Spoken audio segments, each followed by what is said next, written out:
अस्सलाम वालेकुम दोस्तों, तुहारा दुआ गो रफ़ीक साहिल, छोटा जिहा वसेब दा शायर, छोटा जिहा सिंगर। दोस्तों, दिल कहते कि अपने दिल की कोई गाल करा तो गाल यह है कि जब तक असेरा सराइकी वसेब दे विच सूबा सराइकिस्तान नहीं बनता 23 इजलाह दे उत्ते उतरे तक ना मुल्क च अमन थींदे ते ना या महंगाई वैसे।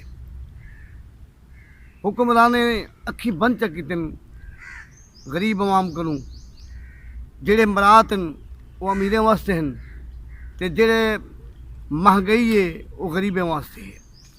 इन वास्ते मेरे को आखना पै गया कि ज़ालिम लोको ज़ुल्म को रोको, मुल्क न कब्रिस्तान बनो, मुल्क न कब्रिस्तान बनो।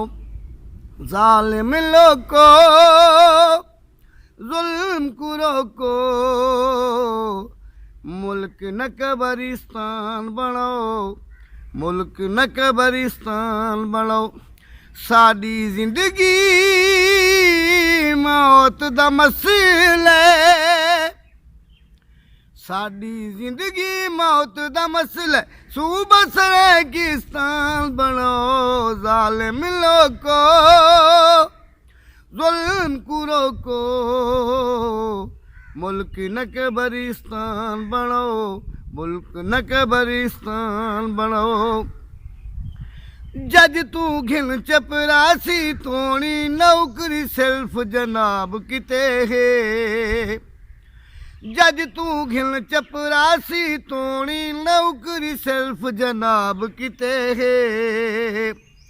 सिहत तालीम ते बिजली पानी हर शय अपर पंजाब किते है।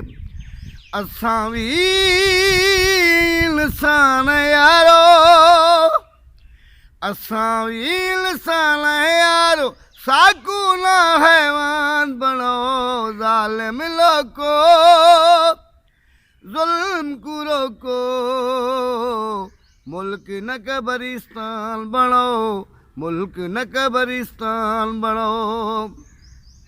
तो दोस्तों, इतनी गुजारिश है हुकूमत वक्त को कि सूबा सराइकिस्तान बनाओ। सूबा सराइकिस्तान बन से असां नस्लां खुशहाल थी सन, असां बालों को नौकरियों के विचों हिस्सा मिल से, असें को हर इदारे दे विच हिस्सा मिल से। अगर असां सूबा अंज ना होया तो पिछे इवें बलोचिस्तान कनू असां वसेब दे निकले दियां लाशां आमदन सन।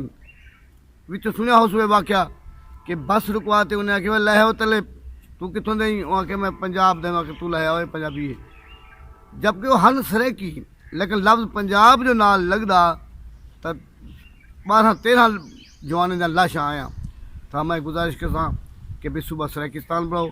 आवाम को गुजारिश करसा कि सूबे सराइकिस्तान वास्ते जदोजहद करो।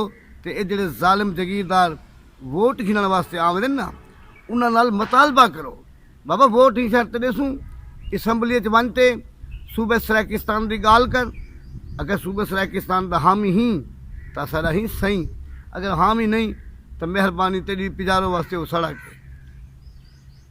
तो नियाजमंद रफ़ीक साहिल जाम MD गांगे साहब की बहु मेहरबानी कि सारे नाल बहु तामुन करते, गरीब फनकारे नाल, शायरें नाल, अदाकारें नाल, ये उशाक TV के तामुन नाल तुहाडे नाल गलबात थींदी पई है। वत अगले प्रोग्राम दे इंशाअल्लाह बेहतरीन शय सुनो। असां तुहाडा नियाजमंद रफ़ीक साहिल।